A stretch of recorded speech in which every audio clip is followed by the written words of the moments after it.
धन्यवाद पूर्वी. नगरपालिकांचे कालचे निकाल नक्की काय सांगून गेले हे सांगायचं झालं तर एक गोष्ट स्पष्ट आहे की भाजपानं निवडणुकीचे मैदान मारलंय. महायुतीत बरोबर असलेल्या शिंदेंच्या शिवसेनेला आणि अजितदादांच्या राष्ट्रवादीला सुद्धा विरोधकांच्या तुलनेत जास्त यश प्राप्त झाले.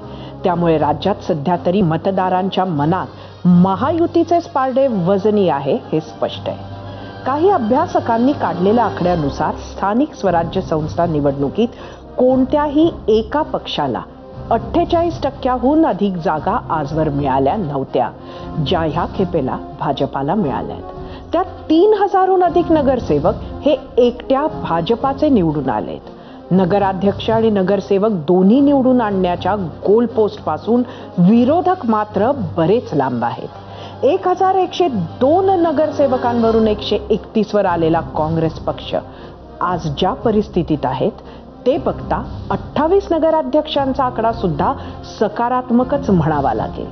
त्याही पाठीमागे असलेल्या म्हणजे 9 नगराध्यक्ष मिळवलेल्या उबाठानं मात्र सध्या ह्याच काँग्रेसला मनसेच्या तुलनेत येणाऱ्या महापालिका निवडणुकीच्या चर्चेत कमी महत्त्वाचे धरलं होतं. आता मात्र शिवसेना उद्धव बाळासाहेब ठाकरे पक्षाला काँग्रेस संबंधीच्या आपल्या रणनीतीचा नक्कीच पुनर्विचार करावा लागणार आहे.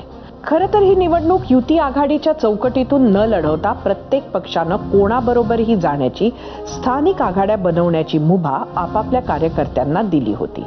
त्या निमित्तानं महायुतीत भाजपच मोठा भाऊ क्षण घेतली. अवघ्या 25 दिवसात परत एक निवडणूक आहे, याहूनही मोठी.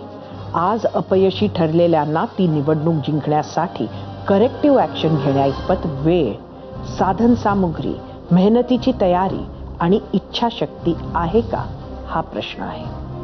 पूर्वी. धन्यवाद सरिता.